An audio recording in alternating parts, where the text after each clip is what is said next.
Fantastic. Now that we are recording, Dan, do you want to give us a shout out to give us start off and then we'll go from there? Or you want me just to kick it? I'll give it a shout out. Thanks everyone. And just interrupt me if I start breaking up, which I probably do. You know what, Tammy, best that you do. We'll start with the attendance form and then approval of the minutes and then just shout out. Is William Benish with us by any chance? That's the only question mark. Can you see Yes, him? he is. Yes. Yes, Okay, hi. great. Hi. So Okay. I want to thank William and Anna for being here today. They're going to be doing 2 presentations and really fortunate to have them. I want to thank Michael Wiggins for putting together the meeting with Anna and allowing her to share her expertise with us. And unfortunately, I'm just afraid that you're not going to really hear much of what I say. So you're in really probably better hands with Tammy. So take it away, Tammy. Welcome, everybody. So nice to see you tonight. It's December 13th. We're going to call the meeting to order at 6:04. And we will start with, if everyone has had a chance to sign in. If not, I will copy and paste the link in the chat again for people. And does anybody have any changes or questions for the minutes? Can I get a motion to approve them? Motion to approve. Seconded. Fantastic. So I will assume everyone is a yay. Who made the motion? Who seconded, please? Zelter. And the second? Andrew Zelter, seconded. Who made the motion? I think Tom. Tom, thank you. So moving along, if I don't hear any abstentions or recusals or noes, I will assume that hearing none, motion passes. Thank you so much. All right, let's get going to our agenda items for this evening. And thank you, everybody. It's nice to close out the year this way. We have our summary from William from CB2 and on HRP about the New York, New Jersey HATS, the U.S. Army Corps of Engineering Resiliency Summary. William? Thanks, Tammy. Good to see you and good to see everybody else on here. I know Tammy and many others on this call are likely already deeply familiar with this study, but I've been asked to come on and provide just a background on the study as well as the points of that of what's been released so far that are germane to the west side of Manhattan into Hudson River Park. So just to give a brief intro, again, I'm William Benish. I'm the chair of the Quality of Life Committee for Community Board 2, which among other things is responsible for dealing with environmental and resiliency related topics. So I've spent a lot of time in the last couple of months kind of going over this and putting together what I think are the most relevant points for our specific region and our neighborhoods. Tammy and I have already talked a lot about this, and I've talked with many others in the community. So the way maybe I can go through this is, if it's possible, Tammy, can I share my screen? Absolutely. Let me try that. You should be able to. There you go. Okay, can everybody see this? You have yes. I would. It's just a Word document. Yeah. Can you make it much larger for people like me who wear glasses? That's about as large as I can make it. Okay. If that's okay. So again, this is, as was mentioned, the U.S. Army Corps HATS study. This has been going on for a long time. I'm sure many of us on the call have been familiar with it and have been following it. There's a lot that's happened in the last 3 months, so I wanted to try to bring everybody up to speed on that. And of course, I'm just a member of the local community board who's been keeping up to date with it, but I'm happy to try and answer any questions as well, if you have them. So let me start just quickly with the background.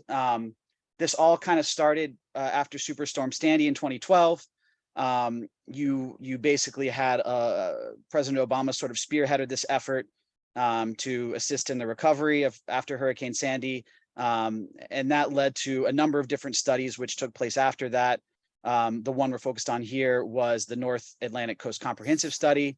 And then specifically that narrowed in on what they're calling the New York, New Jersey HAT, Harbors and Tributaries region, as one of the major study areas. So this has been going on really in earnest kind of since 2015. The local partners for the study are the New York State Department of Environmental Conservation, the New Jersey Department of Environmental Protection, as well as New York City itself. And that study has been going on for really took 6 years to complete. There was an interim report released in 2019. If some folks recall, the study was paused for a few years during the Trump administration and then was restarted in the Biden administration. And so basically on the 10th anniversary of Hurricane Sandy, September 2022, we finally got the Tier 1 EIS and tentatively selected plan. So that's the quick background. I'm going to move on to kind of an overview of what's come out. So I have some links at the bottom of this page and I can share those in the chat. Actually, maybe I can do that quickly right now so folks can follow along. Sorry, let me do that. 1 second. Okay, so I've shared those links in the chat if folks want to follow along on those links. This is all kind of taken from the U.S. Army Corps website. And if you go on the first link that I put in the chat, you'll see they link to the overall plan as well as a very long list of appendices and sub-appendices. I'm going to go through again for you what I think are the most relevant to the west side of Manhattan.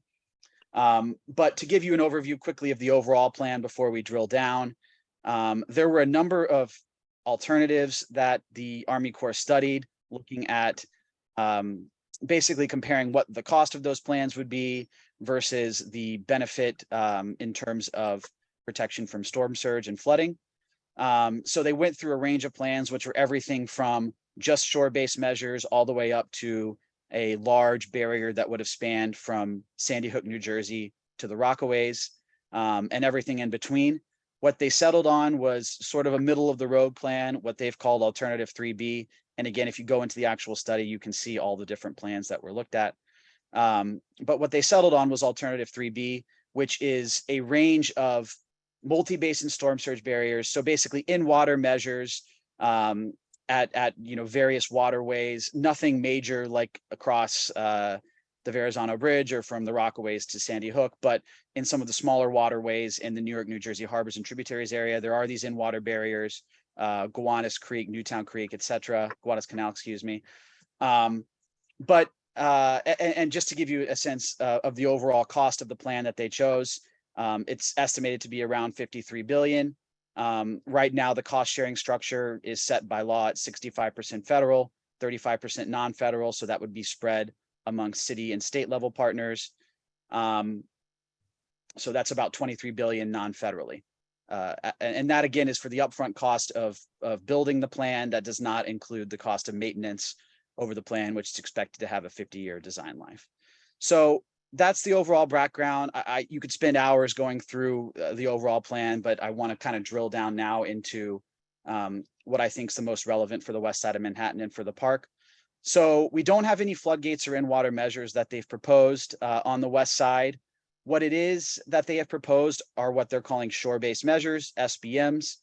These span, this says Canal Street to 14th Street because I focused on my own community district, but you'll see in the map, it goes further down than that. It goes essentially all the way down to Battery Park City. And what these shore SBMs look like that have been proposed are a series of extra large, what they're calling extra large and large flood walls. Again, I'll go to the map in a second. They run literally from Battery Park City up the west side all the way to 34th Street. And then deployable barriers at points of pedestrian and vehicular access. So let me just skip quickly to the map because I think that is the picture is worth 1,000 words here. So if folks can see this, it's really hard to see the legend, but you basically have these light pink and purple lines. The purple are these large flood walls, and then the darker purple are the extra large flood wall. There's a few other items in there like levees, but I'm focused on the flood walls right now because that's what the majority of what they're proposing are. So you can see here, this is from 34th Street, I believe, to Jane Street. And then if I continue scrolling down, you'll see from Jane down to Chambers. I'll try, and so again, you'll see it's generally all this light purple and darker purple, and then you have these kind of purple dots, which are the deployable barriers, which would be at areas of pedestrian and vehicular access.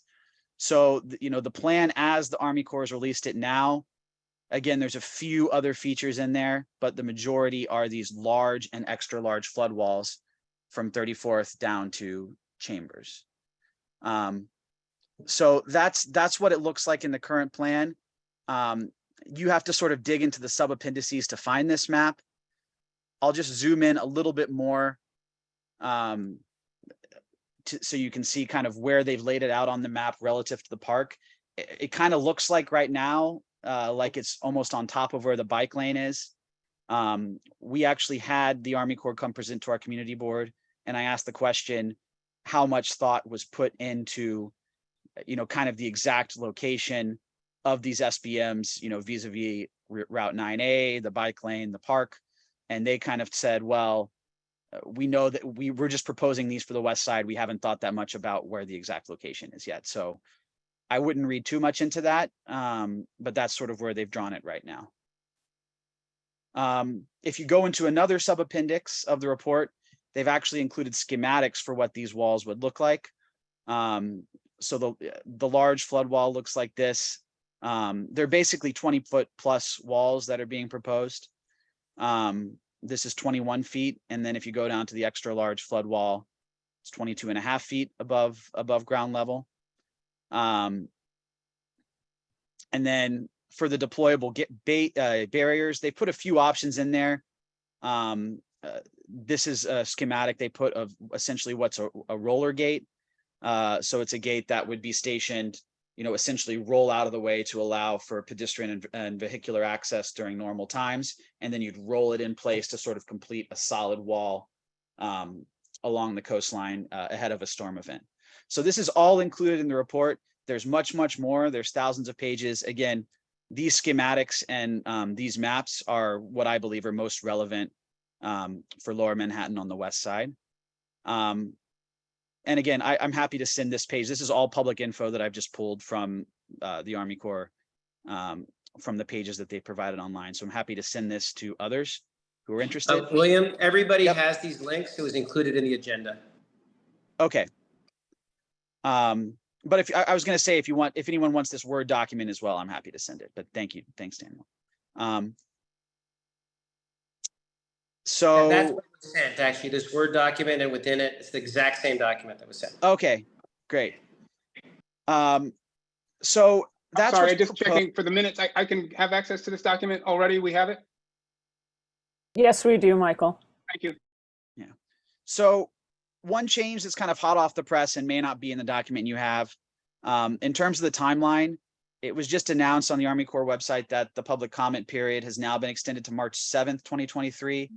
Originally, the deadline was January 6th. So that's sort of a recent development. So that allows the public, which I think is a good thing, a little more time to respond to what's been proposed. The Army Corps, as I mentioned, they presented to our community board. I believe, Tammy, they may have presented to CB1 as well. No. They're coming to CB1 on Monday. Okay, great. So if anybody would like to see that, they can certainly, it'll be focused to us, but we'll see. Great. And they're doing 2 in-person sessions this Thursday at the U.S. Customs House, one Bowling Green.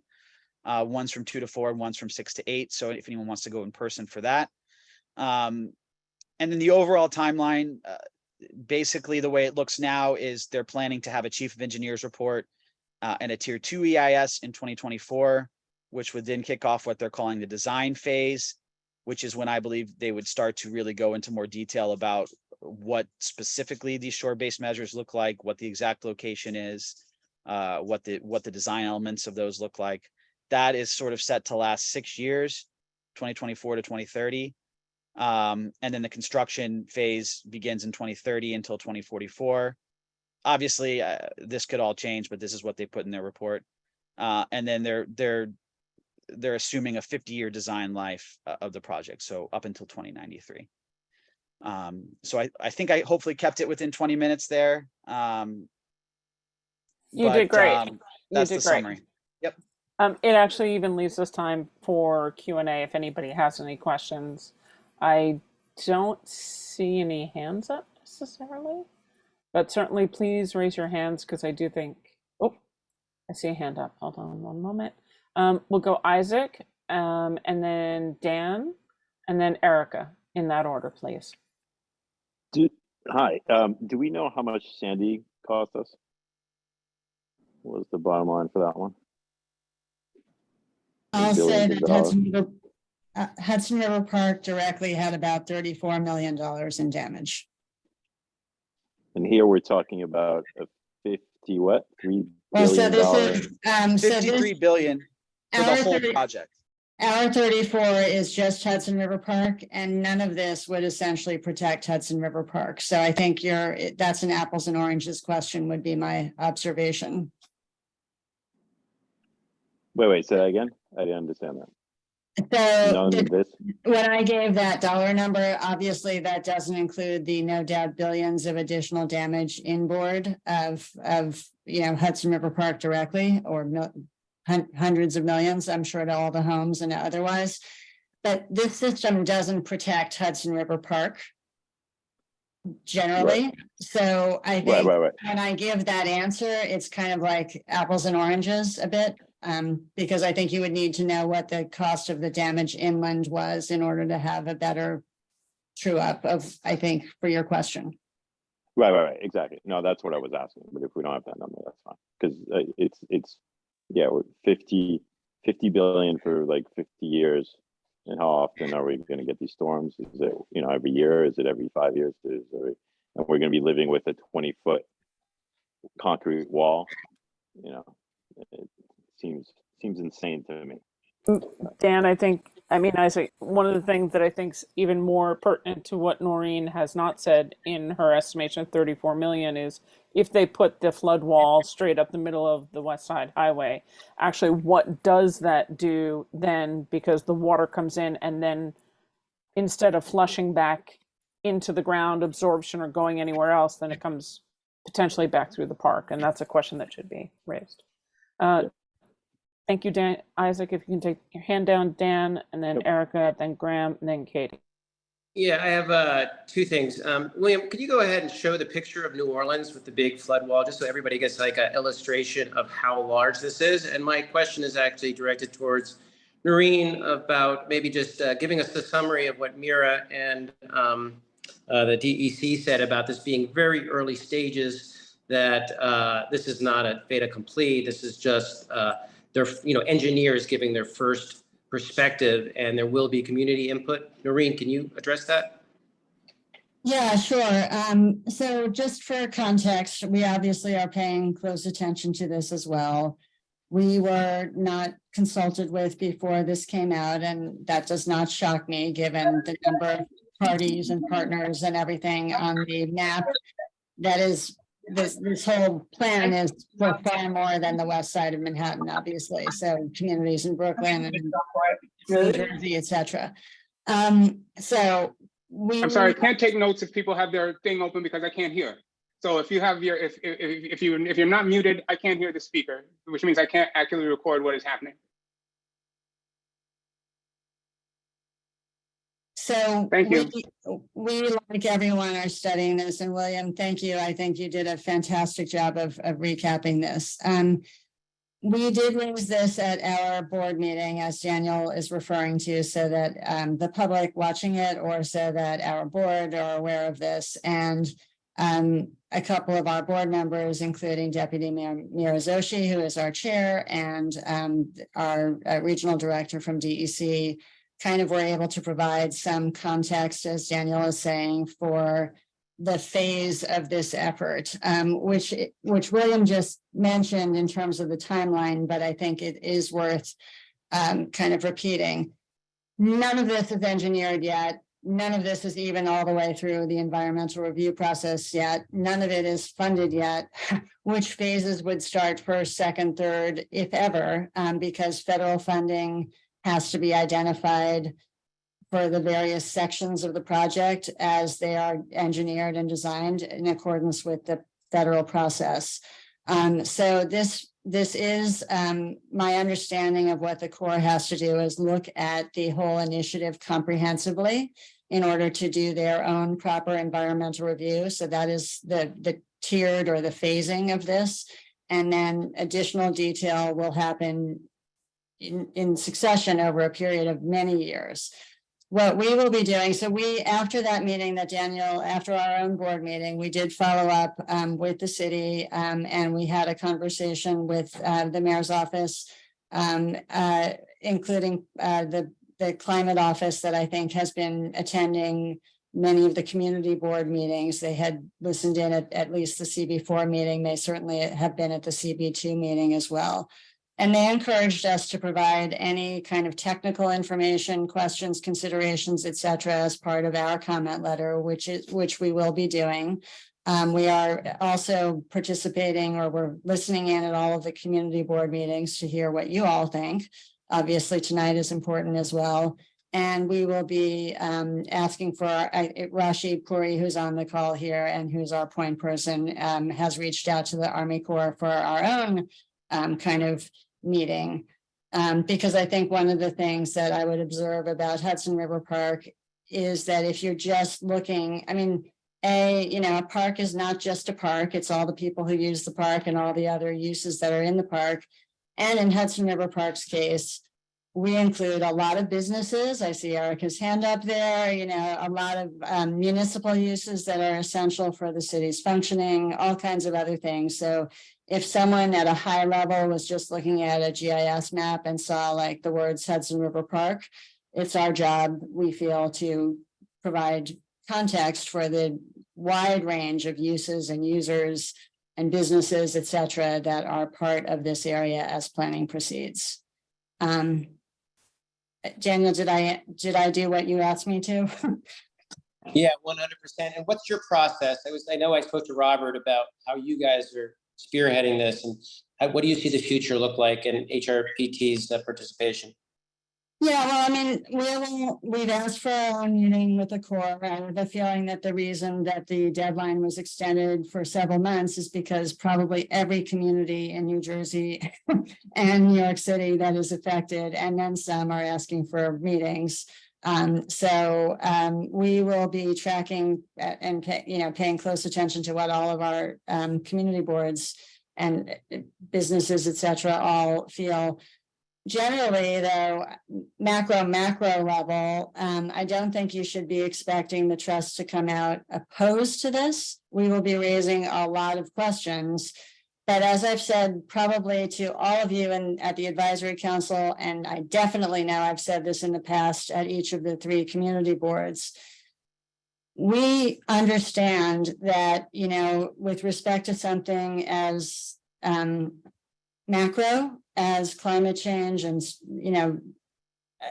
we cannot just be parochial about our comments. We policymakers at the federal, state, city level may decide that the park is sacrificial in some part. The whole thing, parts of it, whatever. People lost lives in this storm. People, had huge amounts of damage. Residents nearby couldn't go back into their homes for months and months and months at a time. Our mandate is specific, it's Hudson River Park.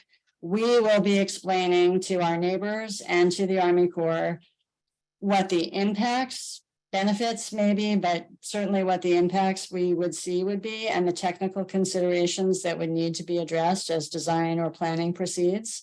And we'll have some questions, we already do, like we're curious about the carve out for Gansevoort strikes us as strange, and we're kind of curious about how they came up with that. But generally, we feel our job is to make sure that decision makers, including community boards and our elected officials, understand what we think physically this would do or change in Hudson River Park. Noreen, we have 3 more hands up, so Tammy, could I just add something to that really quickly? Thanks, Noreen, for all of that. And just to add kind of what we're doing right now at the CB2 level, because as you mentioned, this is in a very early stage, very early days. There's a lot that has to be decided in terms of design, funding, whatnot. What we have sort of elected to do at this stage in this kind of first comment period that's open is we're essentially compiling a list of things that we want to make sure the Army Corps thinks about, focuses on, as well as the relevant city agencies and state agencies, as well as our electeds. And so it's sort of, because it's so early, we've just sort of put together in terms of process, in terms of engagement, in terms of design, and in terms of other things that we just think they maybe haven't considered yet. We're sort of trying to list everything out right now and get it all down, just so people can start to think about it, because it is, I think, too early to be commenting on the specific design and stuff like that for sure. So that's kind of how we're approaching it right now. That's really helpful. Thanks. okay, let's go to, there are 3 hands still up. Erica, Graham, and then Katie. Noreen may have answered a lot of my sort of general questions. I missed, where would this wall actually live? Is this on the bikeway, on the highway? Where is the proposed? It's pretty big. Do we As know? of now, I asked this question at when the Army Corps presented to us. They said they hadn't decided exactly where it would go. Okay. Also, how do you get through the wall?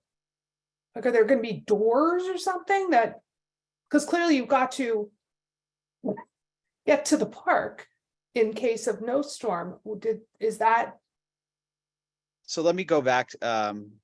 As they've currently laid it out, you would have these gates, gaps in the wall, really, where pedestrians could walk through. And then you'd have these, that's what these little circles are. Oh, And you'd have deployable barriers, they'd either come up or they'd be rolling gates to come in ahead of a storm event.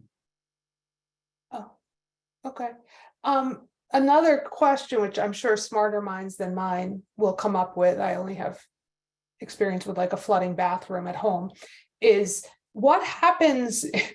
The water has to go somewhere. Obviously, Chelsea Piers went underwater in Sandy, so we're very familiar with the being underwater scenario. But if you build a wall, I don't know the answer, but maybe, does it go higher? Is it going to push north, south? Like where it's got to go somewhere. I don't know. So yes, the Army Corps, they call this induced flooding, where a certain feature that you create causes flooding elsewhere. There are certain features in other parts of the overall design where they've put in features to account for that. But here they don't seem to have put anything that they're calling an induced flooding measure along the west side. So perhaps, I don't know the answer exactly. Perhaps they've concluded that it's not really a concern in this area, but that is something that as part of the overall study that they have looked at. Well, and I think CB2 and 4 probably can speak to this, because we know, and Noreen can speak to this, when it floods on the west side, the sewage system, the water goes in at the coast and comes out inland, because it's, I don't ask me how, but that's something somebody should probably flag for them, since the Army Corps may not live in this area to have experienced Yes. That's a great point, Erica. And I should have added perhaps that they have included as part of the study. It's not shown on this map yet, but they do believe that there's going to be need to be more pumping mechanisms installed along this area to account for that. So that is something that they're aware of as well. Okay. Thank you, Erica. Graham, you're next. I was going to ask about the CSOs too. I don't think the pumping would help. I think they would need to redirect the CSOs up to the North River plant, but that's their call. I'm intrigued that the barrier is significantly higher than the construction on the Gansevoort Peninsula. And that's just a little weird, because I'm assuming the Gansevoort Peninsula was designed to act as a flood barrier. So Noreen, can you talk to that a little bit? As I mentioned briefly, our marine engineer we're a little bit baffled by the proposal for that system there as well. And I don't know more, but when we talk with the Army Corps, we will be asking that. Okay, and then lastly, this, and I can see the challenge of putting it down the middle of the highway, that the sliding barriers would be much larger, and that's a larger technical problem. These sliding barriers that are part of the entranceways, it would be interesting to get a picture of them. I assume New Orleans has a picture, because I'm guessing they're fairly bulky. And we just don't have a lot of room to play in Manhattan here. So there would be a follow-up if we don't have a visual with them already. You guys get what I mean, right? That if there's an entranceway and there's a sliding barrier, I'm going to guess it's 2 or 3 feet wide. Yeah, there you are. That's quite a barrier. Yeah, I don't know if it would look exactly like this. And again, this is one of the options that they've put in there. The message the Army Corps has told me is that they aren't really far along in thinking about the design at all. So they've kind of put in deployable barrier as a placeholder for these gaps. I'm not sure they know exactly what they're going to look like yet, although they've put this as an example of what's been done in the past. Okay, thank you. Thank you, Graham. Katie?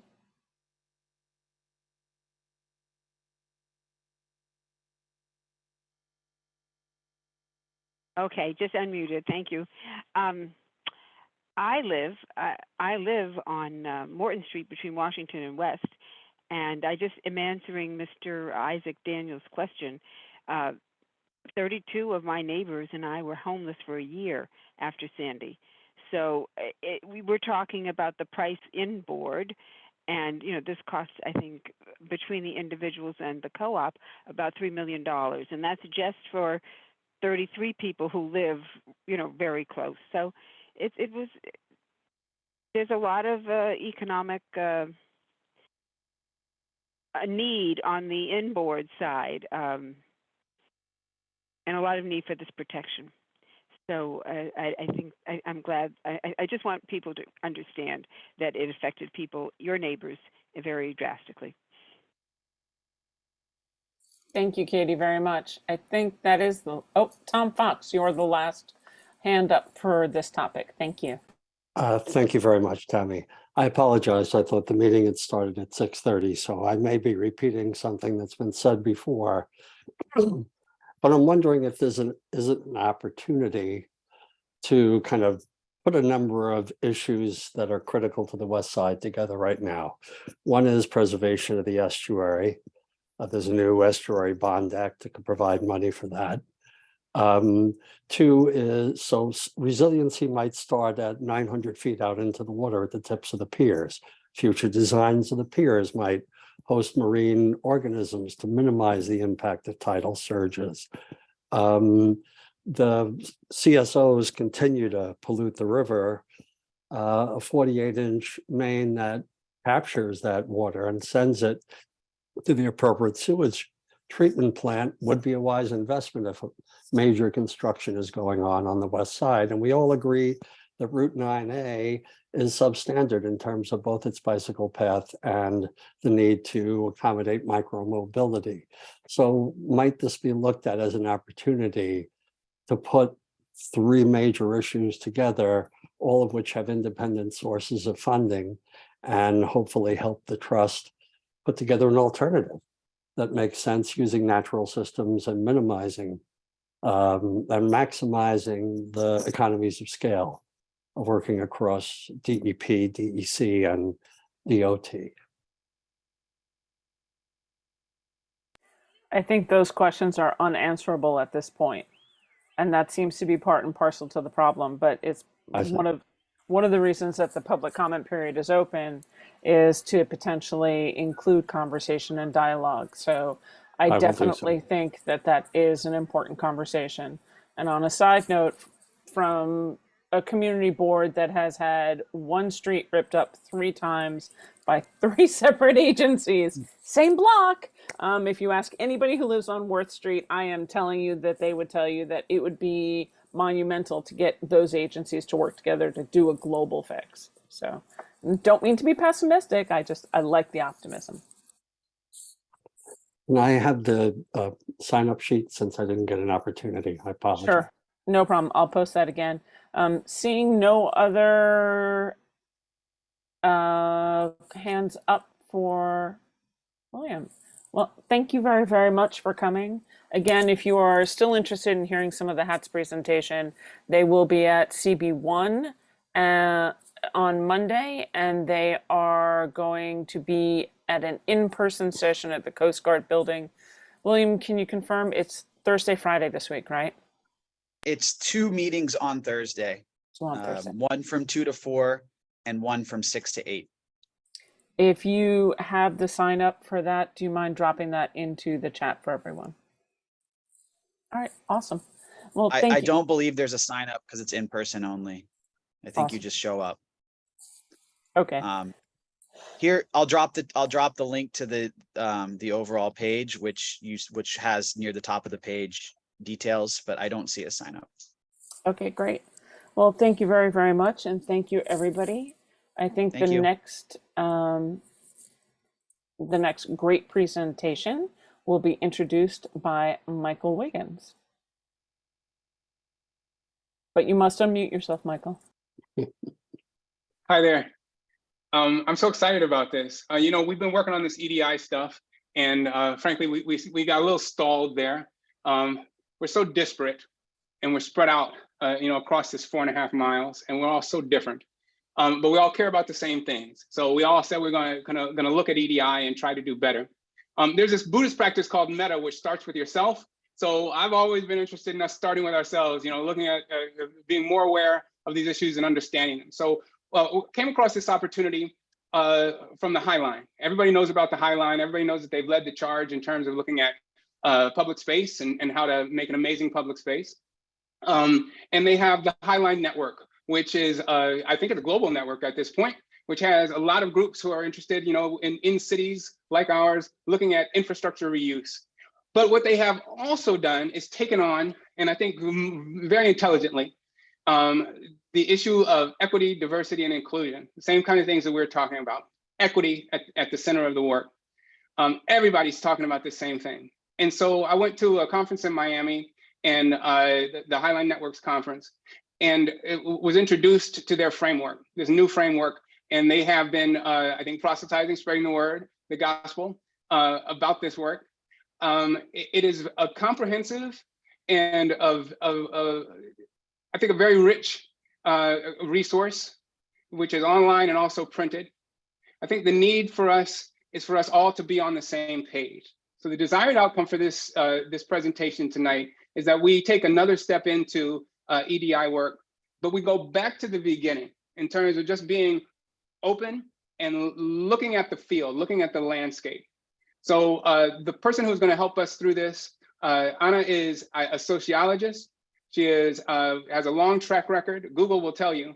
And there's some really interesting projects that she's worked on over the years, and I'm standing for it. I'm a big fan right now. As I say, Anna understands how people work. I took this workshop with her and her team, and I asked Daniel if he thought that it would be a valuable thing for us, and Daniel agreed. But I want to really remind people that it's about us getting on the same page. And I think there are some things here, you know, within my organization, and I'm sure within your company or your organization, there are some things that you're trying to do. I think that in terms of this stuff, and I think Anna will help us understand the issues better, be able to ask better questions, and hopefully take some action in the world that's more impactful. The last thing, and I did a terrible job there, but I hope that made some sense to you. But the other thing I really want to talk about is I'm not sure if Tina and Carrie are here tonight, but the EDI work that Hudson River Park does already is so rich and so vitally important. When you go into the park, you can see it, right? You can see that the park knows, the team that administers this park, is a steward of this park, understands that it is a resource for the entire state and for the city. So Hudson River Park, that 4.5 miles look like everybody wants to be there, right? Especially as the city has opened up. And so that work is evident, you know, that sense of caring that we all have that same value system, and the intention is there. and the work is really happening. My favorite manifestation of the work, the one that I see all the time, is through their education programs. So if you have not visited their educational programs, if you have not paid attention when Carrie and Tina are presenting, I really encourage you to do so, because that is what the EDI work, that's real EDI work right there.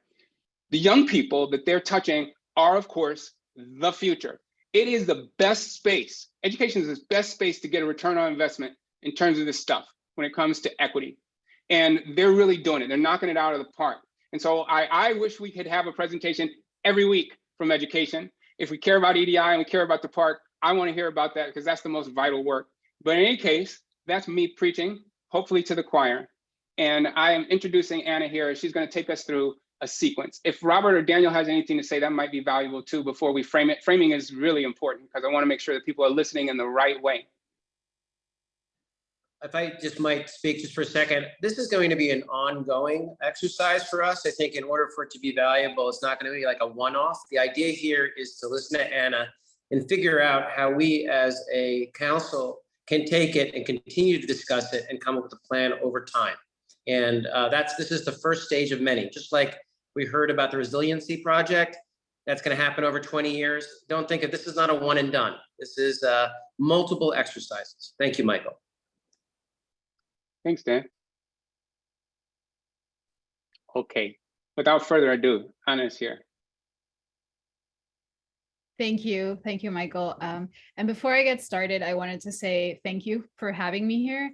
It means a lot. We're neighbors, so as part of the High Line, we're in Chelsea in the same area, and so we're happy to support and have these conversations with you as much as possible, as much as you guys are willing to take this on. It's a lot of work, and it's also there's a lot of questions around how to implement or build equitable processes and how to go, where to even start. So I hope that the experience that we bring to the table can help you think about this, and think about ways in which you guys can work and collaborate with one another and just learn, because we're all in this learning and testing new things, and there is no right or wrong way. There's just like a ton of opportunity to experiment and to learn from our own experience. So before I get carried away, I want to start. I'm going to share my slides, my screen, and kick us off.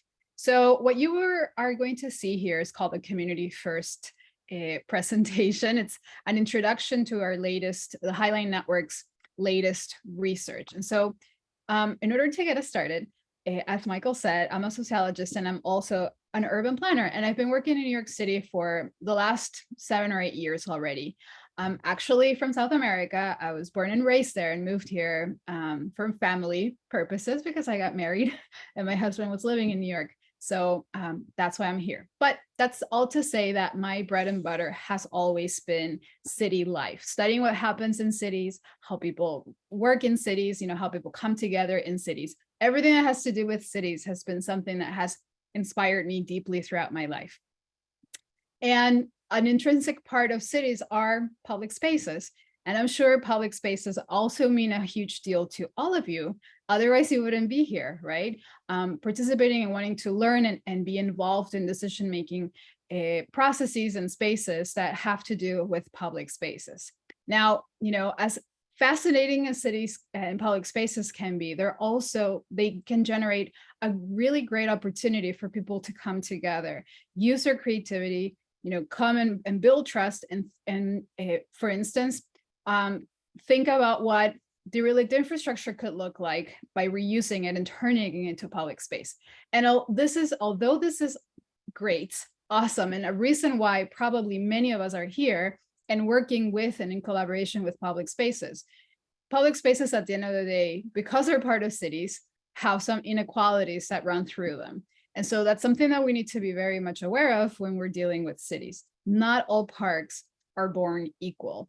And it's really hard to come up with this question when we're trying to create public spaces that are welcoming to everyone. And so how can we even think about, these two contradictions of spaces that are meant for everyone, yet, there are access to them can already be very unequal to many. So the reason why this happens, and this isn't going to be a lecture about like what are the structural causes of inequality in cities, but it's because decisions in the past affect public spaces. They affect how people react to public spaces. They affect how people interact in public spaces, not just now, but for decades into the future. And so this is something that we need to be we have to have present whenever we're doing any kind of work that deals with these the organizations behind public spaces. So, you know, again, how can we grapple with this fact? The fact that not all parks are born equal. Can we even reconcile with that truth? So what you're about to see in a few minutes is a presentation of our latest research called the Community First Toolkit that addresses some of those questions that have been front and center in our work. And I want to show, and I'm also going to talk about why that is the case. Now, I would love for you guys to, you know, spend a second looking at this one postcard, which was a result of the Highlines early engagement process and history. And it's very charged, right? But everything that has to do with public spaces tends to be very, very charged. It's community engagement is messy. You know, it can be very intense, but, you know, there can be processes in which we can work around that messiness and around those challenges to create processes where everybody can feel themselves reflected and part of. So, you know, with that said, I want to just like briefly talk about the Highline, the connection between the Highline, myself, and the Highline network. You all know the Highline, right? It's like really close to all of you. Particularly, I started working at the Highline. I'm the senior manager of the Highline network. I started working there 5 years ago, which I like to say in park years is a lot of years. You know, that's really to say that I've learned a lot and seen a lot throughout my time at the Highline. Now, what's the difference between the Highline and the Highline network, you might wonder? Well, the network is a program of the Highline. As Michael was saying, you know, we are, well, actually a department. We work with 36 different organizations from across North America. And we like to say that we are a community of infrastructure reuse projects and the people helping them come to life. So the target audience of the Highline network are park practitioners, are the people, especially the leaders of these organizations, but also the staff that make these projects come to life, make these public spaces real. They activate these spaces, and they're trying to figure out every single aspect of these organizations, of the day-to-day work of these spaces. So as I said, we represent 36 different projects from across North America that are currently working on 37 different infrastructure reuse projects. The reason of that, the difference is because Golden Gate in San Francisco actually has 2 projects within the network. We strive for not just geographic diversity, but also typology diversity, as you're going to see in a second, as well as size diversity. You know, not all organizations are well funded, you know, depending on the stage of implementation, you know, you might have, you know, more meager budget, but all of these park organizations are a great opportunity to are really awesome opportunities that are really finding a public space across the country and across the continent at large. So this is what some of our projects look like. Some of them have reused highways or freeways and turned them into public space, like in Seattle. Other spaces are using existing ecological corridors like the bayous in Houston, transforming them into public art installation spaces, like in the case of Buffalo Bayou in Houston. Other organizations are more similar, closer looking to the Highline. You know, they are elevated railway structures that are now turned into public space parks, like in Philadelphia, while other spaces, like in San Francisco, uses their existing landscape as a space for community members to come together and do community service. So this is a case of Golden Gate National Parks Conservancy. Now, over the years, the leaders of the Highline network have been coming together, convening in specific events that we've organized. And really been meant for these leaders to come together and share both their successes as well as their challenges with one another in deep, intimate conversations so that we can promote peer-to-peer learning. And over time, these leaders learn in the process of learning from one another, they realized that they had a ton in common. They were all doing really amazing work, very, very innovative work. Yet they also realized that they all were having one particular kind of challenge, which is that no matter the price tag for these projects, they were not really able to convey the full impact of the work they were doing. They were doing so much, redefining what communities looked like, redefining job and economic development opportunities for their cities, and creating all sorts of really awesome, events and activities and even outcomes. But there was something missing. They didn't necessarily have the instruments or the capacity to talk about their project and convey that message to all its capacity. And so they decided to commission an early study that would hone in on that. And they asked, could we create a framework that could be really focused on impacts, but with an equity lens? And we did that. We experimented with an early framework. We tested, but we realized that we needed to go deeper, because you see, it's fairly easy to come up with potential metrics, but the problem is, how do you actually get there? And the part that was missing was how do we actually fit our community stakeholders and engagement all together to get to that process. So that, oops, sorry, my mouse went crazy. So we decided to partner with Harvard Graduate School of Design and Urban Institute to help us get there, to be more strategic and deeper in terms of measuring impact. So we piloted a 2-year program with along 15 of our network members who tried this framework out, so we could figure out if we could codify a process and create a blueprint that could get to that, to measuring impacts with an equity lens. And so along the journey, what I'm going to really talk to you about is some of the takeaways, what we learned along the way. The first thing we learned is that there's something that exists that affect all of our work, all of us and all of the projects that we work with, which is infrastructural racism. Now, you might wonder, what on earth is infrastructural racism? Well, it's discrimination against a specific type of people, and it'll look different from city to city. But this discrimination has affected where infrastructure has been built across cities and why it's been put there. So any attempt to think about public space must account for this and must realize that we're not, we are, as cities, we're not clean slates. We all have histories that we need to acknowledge in our day-to-day work and in our engagement. The second thing that we learned is that it's all about the process. You see, results are important, but they're not all, right? And so we need to be really smart about how we're going to do this work moving forward, who we're going to partner with.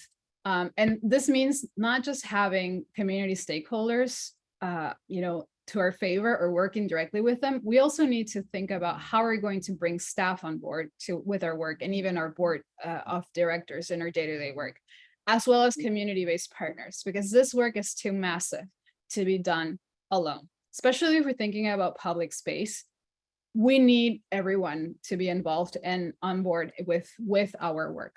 Now, how do you even get started? You might wonder, how do you, what is an equitable impact? Like, what could that look like?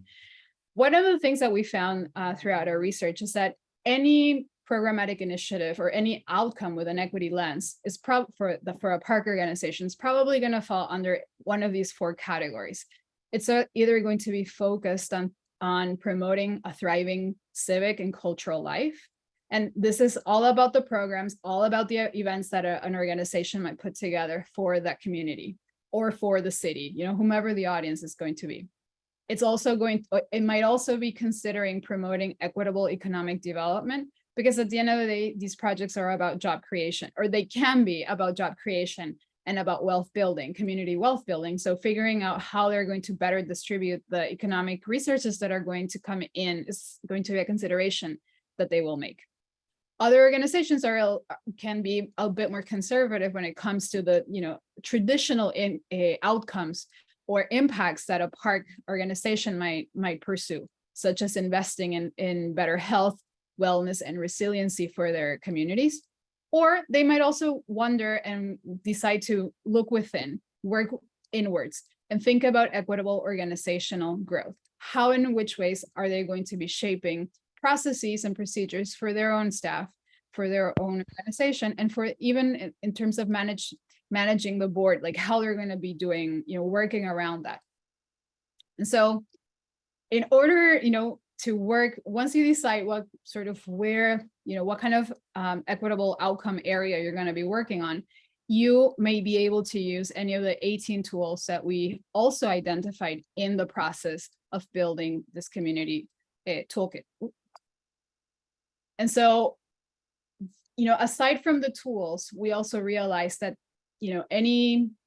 any challenge or anything that an organization might be interested in pursuing should follow, not in a linear way, but should at least account for the following structure. The first is to examine history, then centering equity, then preparing the organization internally for this work, building partnerships in order to carry this work forward, and then ensuring progress. Now, within each section, you will find a set of tools designed to help you get to that. So for instance, in terms of examining history, doesn't matter if you're focusing on, like connecting or exploring how to create a thriving civic and cultural life, right? Or if you're going to be looking at your organizational procedures. 4 very useful tools to help you examine history, whether it's the history of your community or your organization, is first, know your demographics, understand who the audience or the people that you're working for or with are in terms of demographic information. Mapping community assets. This is specifically or especially important if this is outwardly facing, meaning like if this is a public facing work. Understanding what are the community assets that matter to the people. And sometimes these assets can be formal, like a PTA or a school or a hospital or a place of worship. In other cases, it can be informal, and the places where people naturally and organically gather that might not necessarily be formal institutions. Then creating a timeline so that you can understand what are the important historic milestones that have affected or that matter to the people that you're working with, and then connecting the dots so that you can really understand, what are what's that context in which you are in. Because at the end of the day, equity work is all about understanding your context and being able to be grounded in that context, in that specific place with very specific kind of challenges. In terms of centering equity, you cannot center equity if you do not understand your history, if you don't have that baseline understanding of who it is that you're working with. And so, but centering equity is also about visioning, right? So really 3 great tools in order for you to do that is to craft a theory of change so that you can identify not just what the immediate challenges might be, but also think forward and vision. Think of what change could look like. And along a theory of change, a theory of action, so that you can identify specifically who it is that you need to partner with to help you get from point A to point B. Now, a tool that we included here is also review your initiatives so that you can visualize where the gaps in your work might already be, what it is that you're already working with and on, right? Because sometimes, organizations are doing a lot, but, the work they're doing is conditioned by certain things that we need to account for. And perhaps those things have to do with specific budget allocations or with specific natural needs that might emerge. It's just important for us to understand what those gaps might be. And, if in fact, doing what we're doing makes sense to us, and if not, why? So really visualizing everything that you're doing so that you can really hone in to that equity purpose. Now, as great as visioning is, and believe me, I love visioning, it's also important to get a reality check and understand what might be specific real limitations that we might have for our day-to-day work. So those limitations may have to do with not understanding the powers that be in our organization. So checking who's included to see if in fact everyone that needs to be in the room is in the room, or if we're missing anyone in particular. We also need to, think about the budget that we're currently using, the funds that we're allocating to specific kinds of work, because, we need to put, a dollar, we need to put resources to this kind of work, because it's not just going to happen. So we need to be, if we formalize commitments through financial resources, chances are it's actually going to happen. We also need to be transparent about how we're going to share power. And that means, creating community-based groups like yourselves, to think about and formalize power sharing with the community. And also another tool that's very helpful is just publicly committing. So coming up with public statements, so that we can become more accountable to ourselves in terms of what it is that we want to do.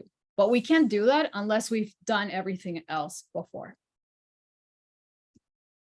Then it's all about identifying partners so that you can carry this work forward. That means being strategic about who you're going to align with, because we may have 100 partners and that's awesome, but not all 100 partners are going to be as impactful in our work. So if you're deciding to partner with, or work on specific areas, understanding that landscape of partners, is really important. So there's a tool for that to help you align with the right partner. And a few other tools to help you review your partner network, again, to identify who it is that, is not currently present in that, roster or in that work, that you want to do forward. And also review your community network so that you can build more strategic outreach to get to the audiences and to the communities that you're actually in more need of pursuing. And then maximizing your impact. And that tool is really about assessing how much control you as an organization are about, so that you can, delegate and share responsibilities, and also empower your partners so that they can carry that work forward as well.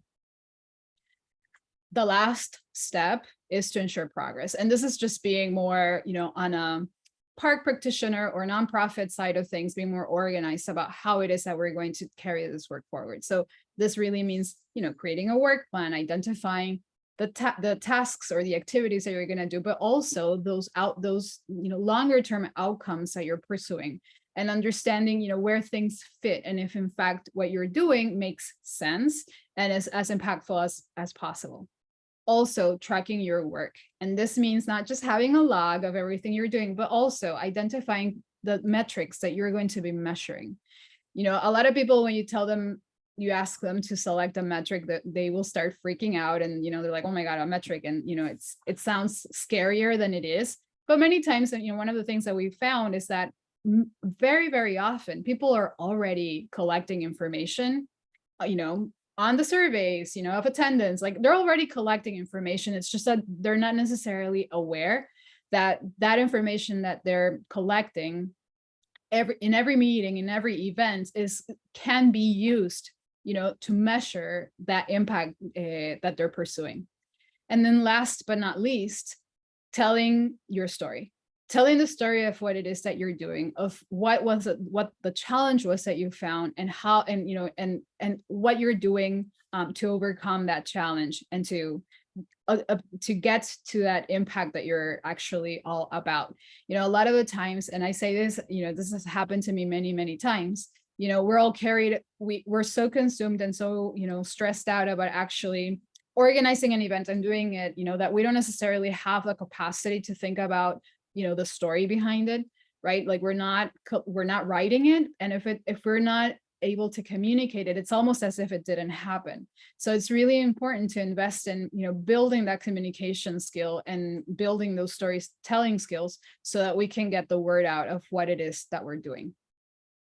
Now, right now we're in a very unique moment in time and in history, specifically after the infrastructure bill, of elevating the voices of those that were, that are less represented and less seen in our day-to-day work, and really, thinking about better ways that we can connect people to public spaces. And although we're not going to be able to solve every single mistake that has been done in the past, there's certainly a lot that we can do to mitigate this through infrastructure reuse. I personally believe that infrastructure reuse is an amazing opportunity to rethink cities, to rethink public spaces, and to also rethink community engagement by putting people first. And a lot of times I get, I usually am the person that answers questions not just about the toolkit or the Highline network at large, but also about infrastructure reuse projects. And a lot of times, I know that people struggle with, understanding the potential that these projects have, right? And so I like to say to them that, the type of community development that these projects are pursuing, in that process, these organizations, members of the network, are using parks as really just using parks as an excuse to promote a different kind of development than cities are used to seeing. One that's much more, it's based on equity, based on equitable development, so that the programs that are designed and that are activated really serve the needs of the people. And you cannot really do that unless you connect to that place's history, and unless you vision a process that can really serve the needs of those people. And the best way to do that is by flexing the muscle of partnerships, so that organization can, really gather a wider net of supporters and of people that are also in the same page with that organization and with that organization's mission, and with the impact that they're trying to ultimately pursue. So, having said all that, I would love for you guys to visit the toolkit website, and I'm about to share it with you in the chat, and share your thoughts with us as well. Thank you. Wow, that was like speed reading. So I appreciate that, Anna. We have plenty of time for Q&A. It's a lot of information to take in, but I don't want anybody to feel that they don't have time to ask questions. I know they need to digest. So we're going to jump right in the order that hands are coming up. So that's Graham and then Richard.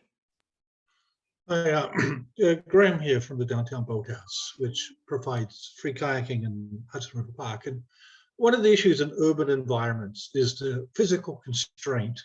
To take Hudson River Park, for example, a lot of people go boating in Hudson River Park. It's probably more than every other park in the city combined.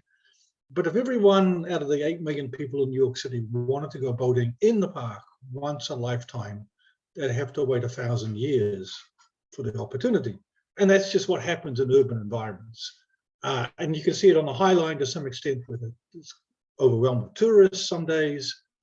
So where in your equity plan do you deal with physical environments that just have fairly significant constraints on capacity? And like, we don't want to be charging people, because that would filter out the wrong people. We don't want to be turning tourists away for different reasons. And yet we don't want to be overwhelmed with tourists, which we are, much like you are. So where's that essential urban constraint on size fit? Yeah, very good question. So yeah, the High Line itself has a ton of the same issues. We don't offer boat rides, of course, or canoe rides.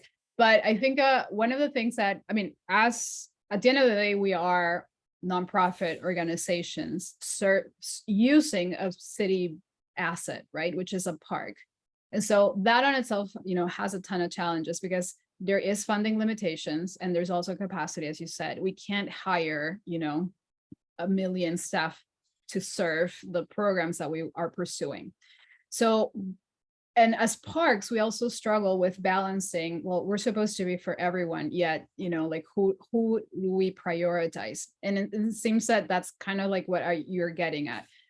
But this is why, like, understanding, being very laser focused around how you define community, and your community, your immediate stakeholders is really critical. And that's where, you know, that first section about like examining history and really understanding who your audience is and what are the community assets you have in place will help you understand how you're going to staff, how you're going to program, what are the programs and what are the needs of the people that you're most immediately serving. Now, that question is not going to be answered in one workshop. It's going to require a lot of work and a lot of dialogue between everyone that's already part of your organization. You know, maybe you guys, but also the board, also, you know, the staff, because they also have a good sense of who it is that comes to the, you know, the natural audience that's already coming. But, you know, once you understand what are your connections, like your easiest connections into the world, it'll be much easier to think about how you're going to staff and how you're going to design the programs that you're interested in pursuing. And so, you know, there are going to really cool opportunities that you might not necessarily have thought about from the get-go might emerge in that process, in that engagement process, because it might be that you can easily connect to, say, other parks, you know, maybe in the same borough or in another borough that are doing similar work to you, right? And so it could be that like you end up creating partnerships to enable and to facilitate resource sharing and, you know, audience sharing and or whatever that might be as well. But it's really, you know, one of the things that we realized is that like the importance of putting community first, you know, thinking about engagement as a centerpiece for everything that you do, because if you don't do engagement well, I mean, you may not do it, you know, the Highline didn't do it. I mean, we did some engagement at the beginning, but, you know, we sort of fell through in certain stages of our lifespan. But the reality is that engagement is always going to be at like the front and center thing. And if you don't do it well, no matter, you know, what stage of implementation you're in, you're eventually going to still have to do it. You know, sooner or later, it'll come back. So figuring out that engagement piece as soon as possible will help make decisions for the organization, for the staff, you know, for the board, and for any community advisory board. You know, it's going to help make better decisions in the long run. Thank you, Graham. Richard Corman, you're next. Hi, Anna. Thank you for this. This is actually is really extraordinary amount of work and thought and care and output from the work that you've done. I have really basically two questions for you, but before I go to the questions, I'd like to show you a photo that my cousin took in the early 1960s when he had an idea for this area and submitted it actually some time ago.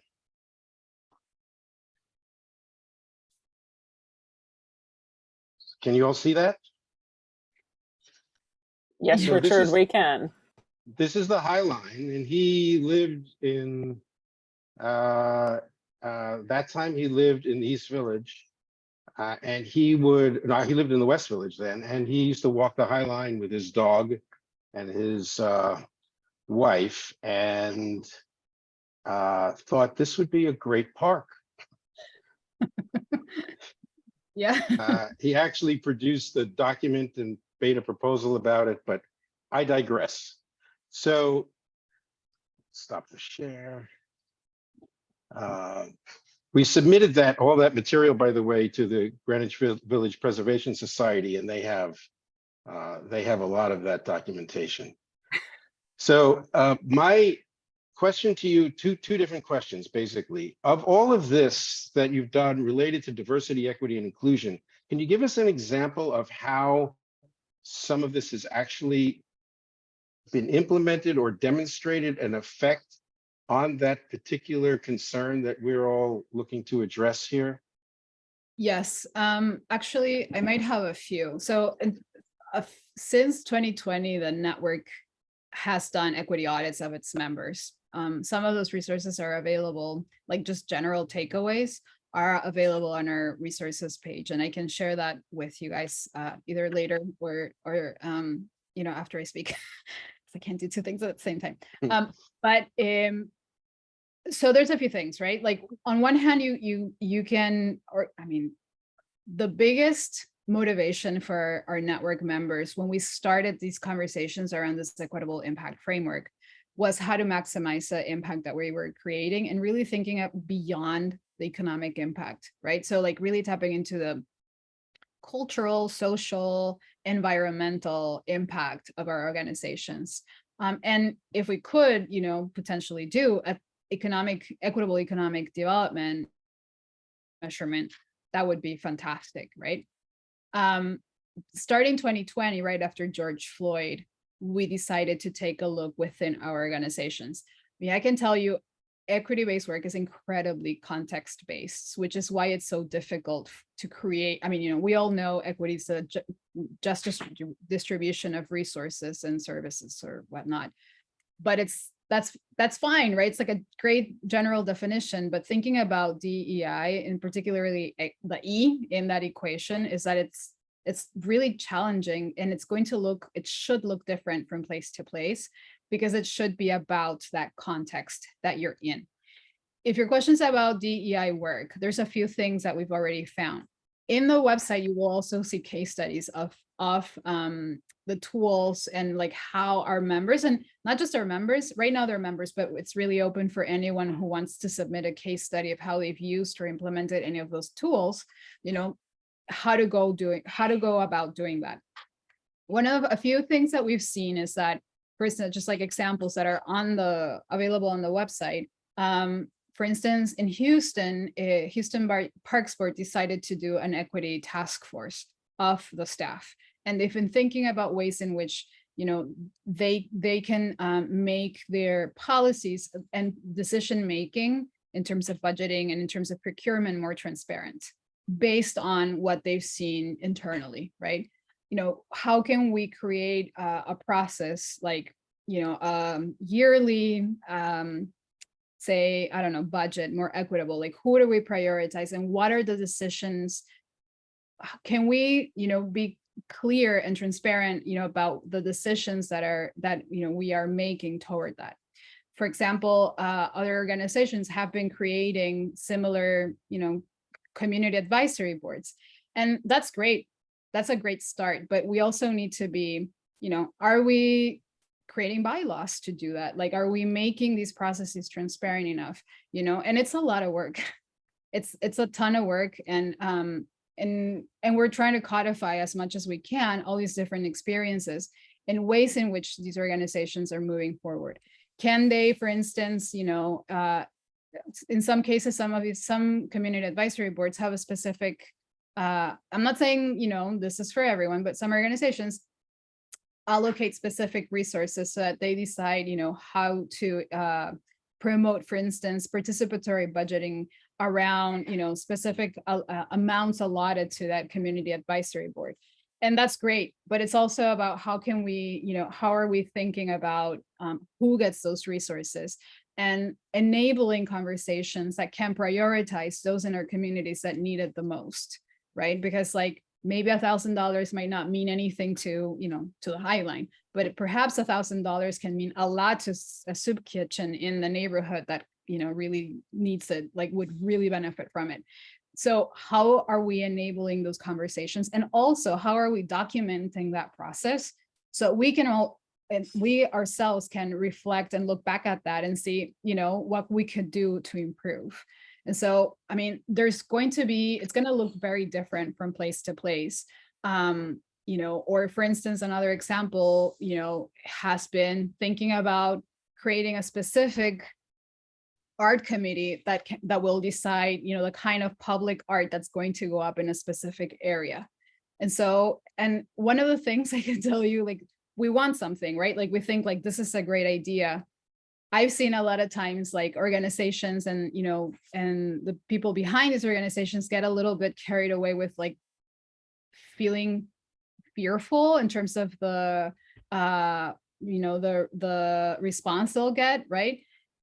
But and I understand that because like all of these subjects are very sensitive subjects, You know, we're talking about representation, we're talking about inclusion, you know, we're talking about who gets to decide and who gets to even, you know, who has the enough confidence to speak out, right? Because like we all acknowledge that not everyone's going to be coming at this from at the same level, but there's no better way of doing any of this work than just talking and asking and, you know, asking people what they want and, you know, just unleashing, you know, engagement, you know, and just like not being fearful of that response and of that, of the feedback that we're going to get.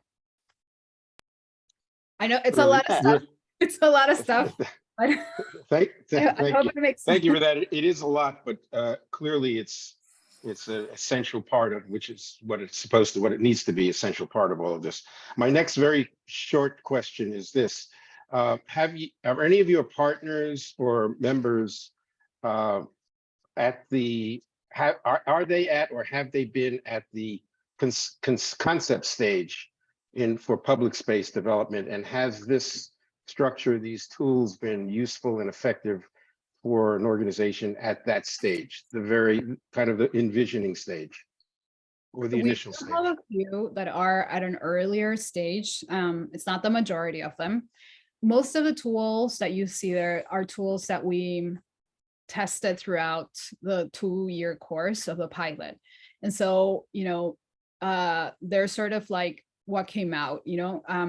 So the way the pilot was structured, and I didn't want to get into the details of this just because it was going to be too much, but we partnered with, you know, as I said, with Harvard and with Urban Institute. So the first part of each year, Harvard would do a study, a report of the site in context of the city, and really exploring not just how racial, you know, policymaking had affected that specific neighborhood and the people that live or have lived around there, but also taking a look at the organization and, you know, seeing, you know, who the partners are, you know, what their programmatic structure was like, you know, where their equity gap areas or equitable impact, you know, gap areas might be. Just like exploring, you know, the capacity of the organization and how big or small they were. That was phase 1. And they created they proposed a series of recommendations for the organization. And then phase 2 was a coaching, right? And so Urban came in, Urban Institute, and, you know, it was, I got to tell you, it was thinking about a specific challenge. DEI is great. We all want to do DEI, but what within DEI is it that we want to do, right? That can be challenging if you're not grounded and if you don't have that context setting, right? If you're not seeing what are the things that are the problems, you know, that perhaps like you're overlooking for whatever reason. There can be many reasons, you know, and it's not to shame on anyone. It's just that happens, right? Like we get carried away with work and it's hard to like be, you know, it's very, not often can we have the luxury of, you know, a student report telling us what to do, or a report on itself telling us what to do. And so, but once we did that, you know, we started, you know, being more laser focused on the specific challenge people had.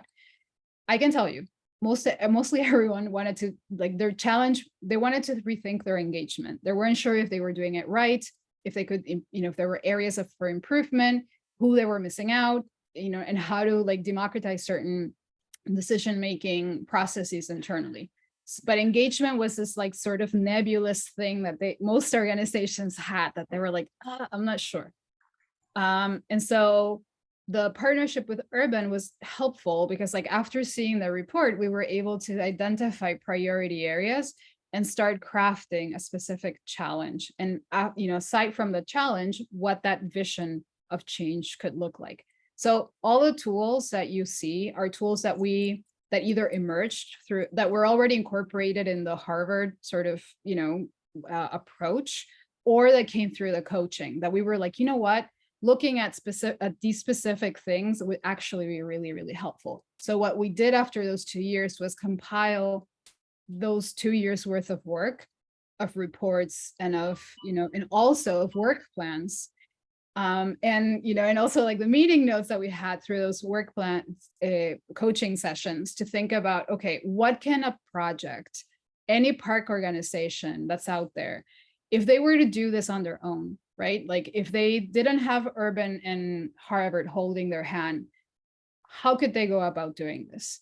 And how could they go about doing this, you know, with an approach that could be also promoting engagement? Because that is a, you know, centerpiece of this whole thing. That's why the term community is on the title, you know, community first, because it's all about engagement and figuring out ways to be less fearful about engagement and about, you know, having those honest and sometimes very often difficult dialogues, which are hard for everybody. You know, they're hard for the person that our stakeholder, you know, or constituent or beneficiary, but they're also hard for the staff, you know, because, you know, we're just staff members at the end of the day, right? Dealing with these, you know, projects that can either, you know, shape our neighborhoods and our cities for the good or for the bad. So like, it's a very, they're always going to be charged conversations. So how can we, you know, our biggest, you know, I guess mandate through this was, and our biggest,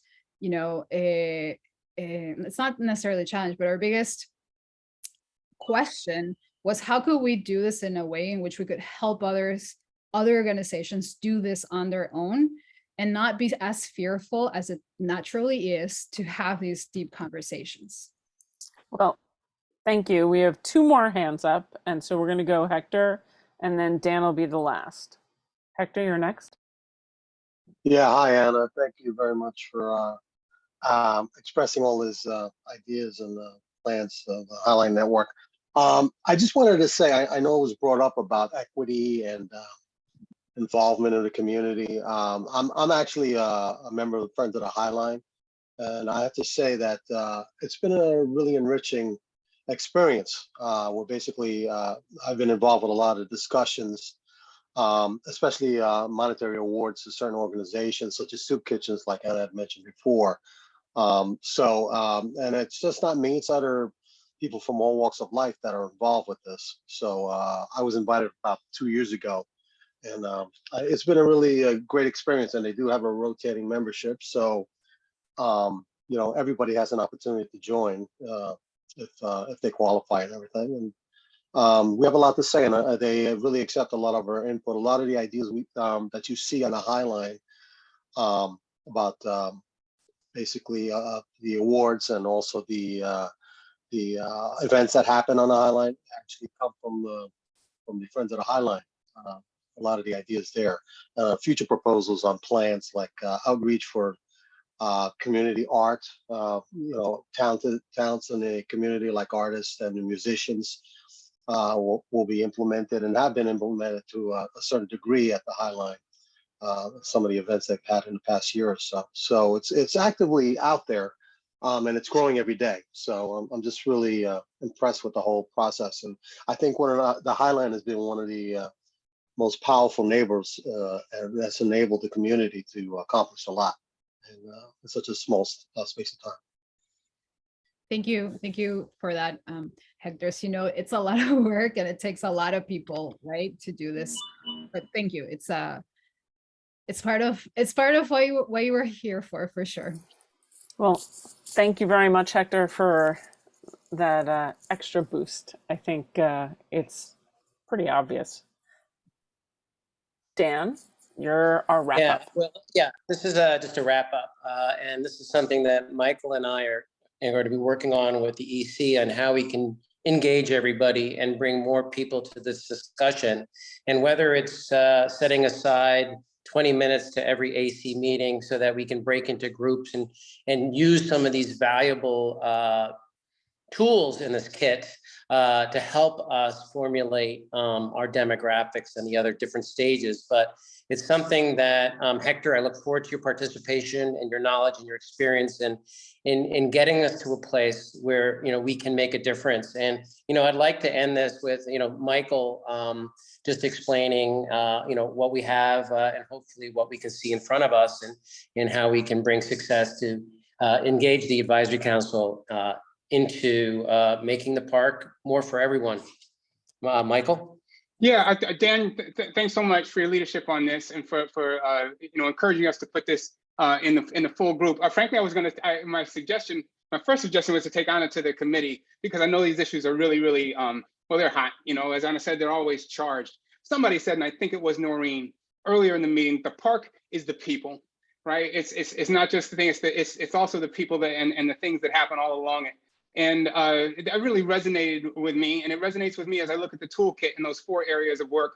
I think the kind of vigorous conversation that I want to be involved in was represented by the question that Graham's asked.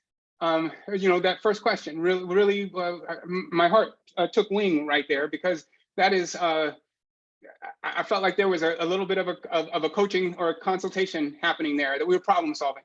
And Graham, so thank you for asking a very smart question, very specific, and really I thought got to the heart of the work. I think that it is important for us to be good at this stuff if we're going, and to understand it well, and to understand it in a shared way, if we are to be of use to Noreen and her team, and to Robert and all the work that they do. That is what I think this committee is for, and that is why I brought in, asked Daniel if we can bring in this amazing expert, Anna. So that is the wrap up from me. As Daniel said, we will hopefully continue on this work, and anybody who wants to be involved in it should reach out to either to me or to Daniel directly. And I hope that I do hear from you about this. Of course, I do want to say, just before we leave, there is a few things that I want to say. So we're neighbors, and so feel free to reach out to me or the Highline. We're going to be launching a learning program around the Community First Toolkit, hopefully the second quarter of next year. I don't necessarily know what that program is going to look like right now, because we're going to be hiring a team of people that will help develop the learning contents and and the facilitation guides and all of that. You can certainly check out the website. The website has so many resources. If you want a specific tool, there's a worksheet per tool that can help you navigate through how to actually implement it with with examples and with, just like even more information. If you also want to read about case studies, we have a ton already on the website, built off of the 2 years of pilot work, as well as other examples from across the network. So if you want to explore it a little bit on your own, and perhaps there might be something that triggers you, or that really points into the direction that you might have around DEI or equity-based work at large. It doesn't necessarily need to be DEI only. It can be many things. Feel free to take a look at that. Also, if you want to just go deeper into the question that Rem asked before, also about how do we grapple? We're a city-based, citywide park, but how do we, manage our programs and stuff like that? I'm also happy to share what I've seen, just from the experience of the Highline, but also from across our network members. We do office hours that are for free with anyone. So know that you can always reach out to me for that. And Anna, would you drop your contact in the chat, both email and phone, and that way we can share it widely and put it in the minute? That would be great. So I'm typing out my email. All right. And then my number. You don't have to say it online. You can just put it in the chat. That's okay. It's oh, and the last thing that I wanted to make a pitch for is, sorry about this, guys. So the Highline network's actually opening up membership, and so it's a it's a national program. And so if you're interested, if either Little Island or Hudson River Park is interested in taking a look at the application, I certainly do want to share it with you guys. Give me just a second so that I can copy the link properly. There it is. So if that's something you'd like to consider, and last but not least, let me just share with you the website, the network's website, in case you want to read more about other resources that we might already have there and who our members are. You feel free to explore a lot. Perfect. I want to say thank you very much, Anna, for coming and helping us along with the journey with Michael. This may be your first, but I know that this will not be your last. And feel free, you can certainly join us anytime we have a meeting. It's fantastic having you here. So thank you very much. Thank you. Thank you. And I'm really looking forward to, for hearing more from you and joining more of your calls, and, maybe helping helping the Be careful what you wish for, because I have a feeling you might hear. I'm already typing an email to you, so you may hear from many of us. Just saying. all right. So, thank you very, very much. Thank you, Thank you. Michael. We're going to move on to the Hudson River Park Trust report and then the Boathouse report. I do want to be mindful of the time. It is 7:37. I know it is the holiday season, and not everyone wants to spend their entire evening with us here. So, with that note, let me hand it over to the trust. Hi, everyone. Thank you again, Anna, for that great presentation. As folks know, I can be pretty quick, so I'm gonna burn through my report so we can get on to the next topic and hopefully wrap a little early tonight. First up on it, I want to highlight that we had our pumpkin smash event.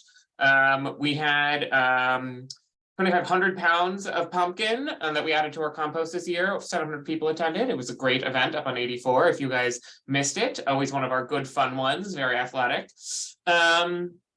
And then I want to move on. I want to follow up on a discussion that we had. We've had a couple of times here on that we met with our Research and Habitat Enhancement Subcommittee of our Technical Advisory Committee, our TAC, as part of our ESMP.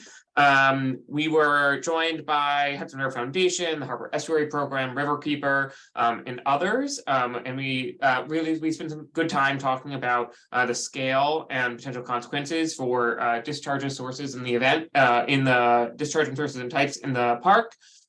We heard from Con Edison, New York State DEC, and Dr. Wade McGillis of Columbia University and Notre Dame, who 2 years ago helped us create our CSO risk model that's on our website. If you guys see it, that estimates when there's a likely CSO event, to really talk about sort of the scale and scope of some of those in the park, or in the river overall, but also within the park and our sanctuary.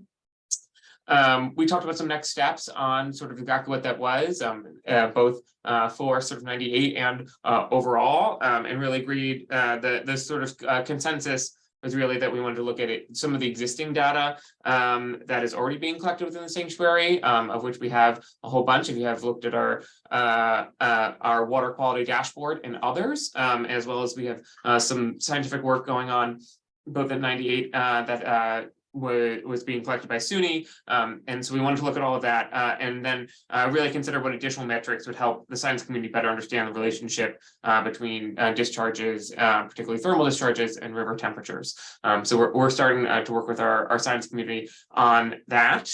I also want to, we've talked about this a little bit before, but I actually think it's quite apt in for the conversation that we just had. That is that our River Project team joined BMCC's Director of Research for a conversation with about 15 faculty members, both social and natural science departments, to talk about the research projects and really try to get help continue to build our partnership with BMCC and CUNY generally. I will note BMCC is their enrollment. I did a quick look, is about 75% of their students are Black and Hispanic. And about 60% are women. So as Michael said earlier, our education and engagement is really one of the areas where we're really working to try to help build that next generation. We also are working on building similar connections at John Jay, which similarly within the CUNY system is a really great opportunity to get to work with some partners and really expand some of the research happening here in the park. On design and construction, and I will shortcut a lot of these because some of them are just ongoing. November 21, we opened Chelsea Waterside Dog Run. There are some odds and ends that still need to be done.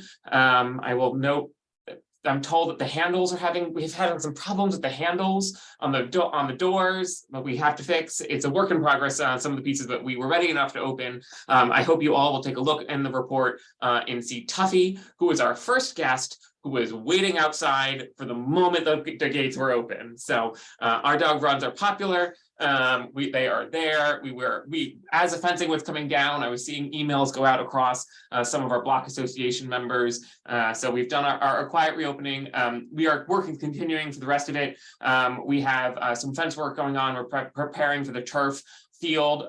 The field will open sometime over the winter, and hopefully we should be ready for the spring season. And then in the spring, when it is all said and done, we'll do an event to celebrate and cut the ribbon, and that you will all hopefully come to.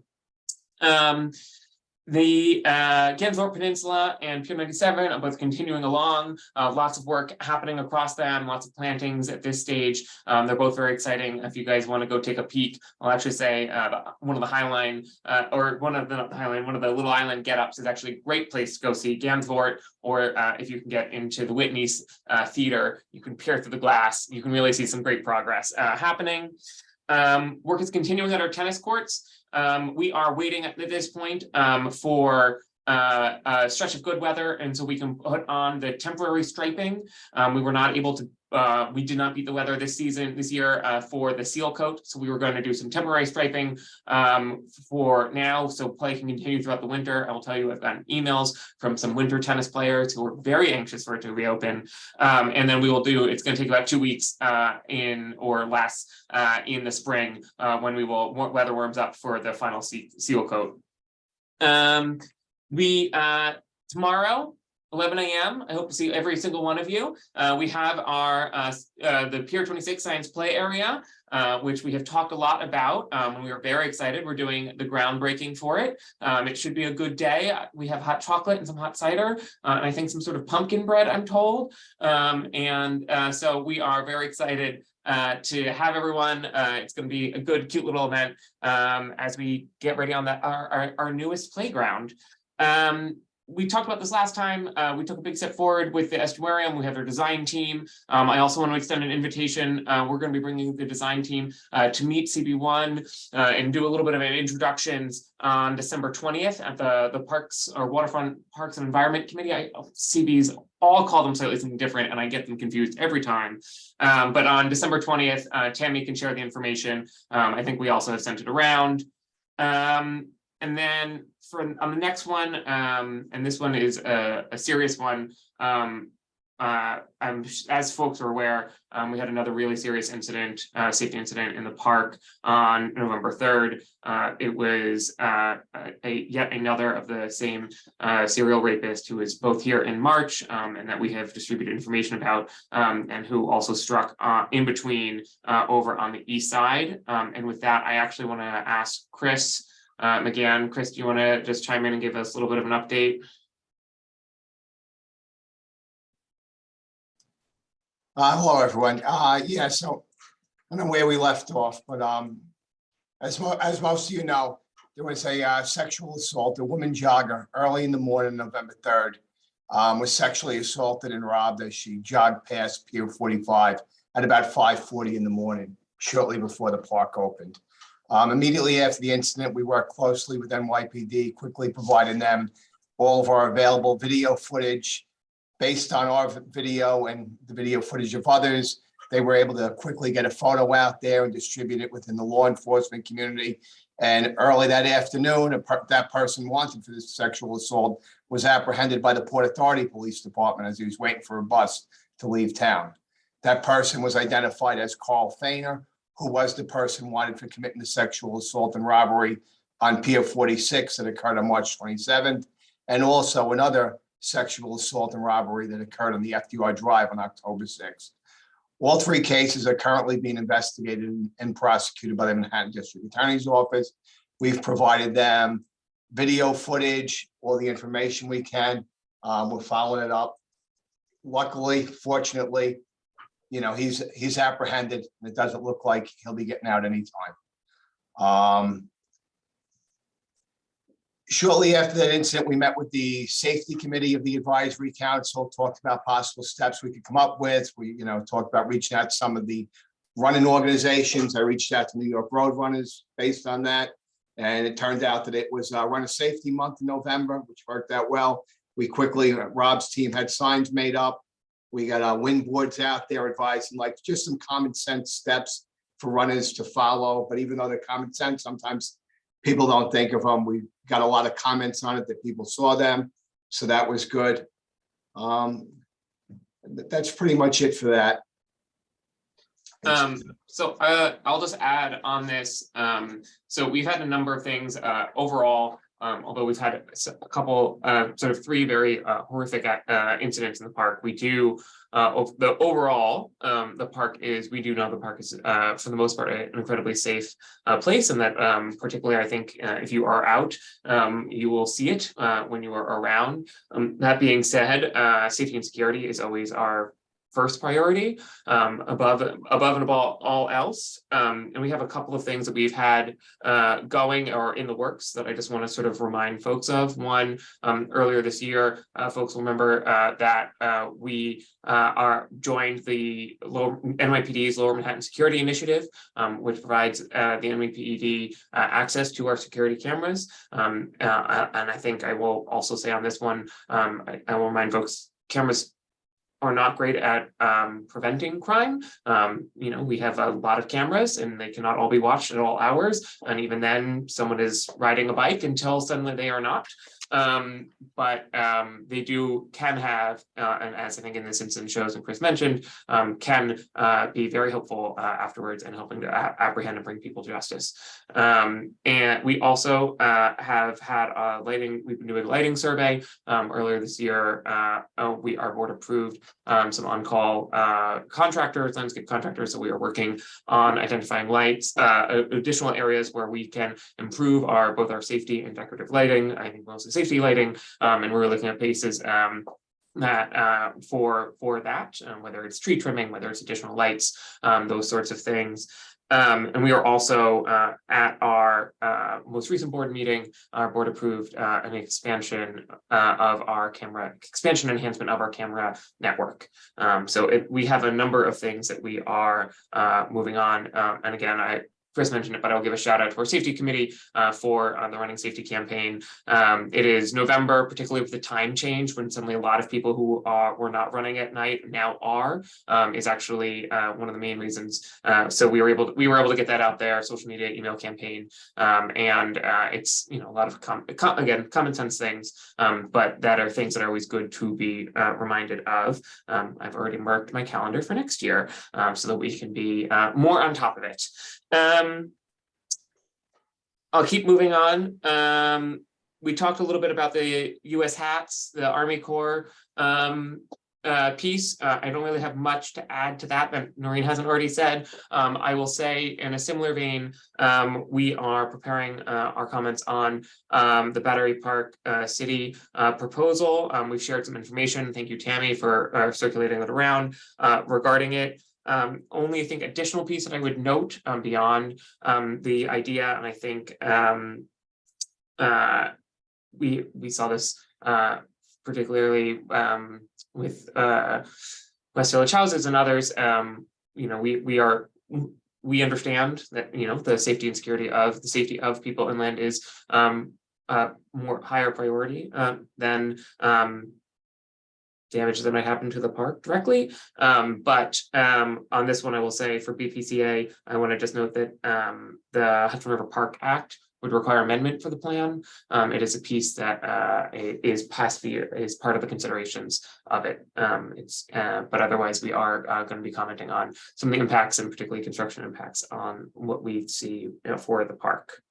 I will now flip back so we can move into our next agenda item, which is on our boathouse RFP. As we shared last time, we've issued an RFP for our 4 boathouses. I think, as Graham has educated me on, we have one of the densest free and low-cost boating programs in New York City here in Hudson River Park. We are quite proud of our offerings and that we are able to provide our boathouses as part of this, as part of providing what is public space in the park to private nonprofits who we bring in as partners, like many agencies, to help us provide these services. We do occasionally have to have competitive procurements for them. That is our RFP. We have followed our look, Graham in the chat. More free boating than every other park in New York City combined. So we, as part of a competitive procurement, we issued an RFP. We allowed nonprofits to bid on one or all four of our boathouses. And we are in process right now. I will say we got 7 responses that we are evaluating as staff. We are hopeful to have a decision by the end of the year when the current terms expire. I think, and I just will note this as part of this, you know, we noted that the RFP was issued. I certainly can acknowledge that we can and should have done a better job of providing an opportunity for folks to share any and all experiences that they were hoping to be able to be addressed as part of the RFP. We are usually very aware of if there are issues that need to be addressed. I don't think that we had thought there was, and frankly, we didn't think when we followed the process from the previous RFP, which I think was in 2013, as part of this. But we certainly could hear that, and as I said to CB1, you know, we would certainly engage folks if there was something that we thought was particularly pressing. If suddenly we got 20 surf paddling RFP or response things, and we thought that it was something that we really needed some additional comment in, and we certainly would come back to folks. So with that, I will turn it over for some questions.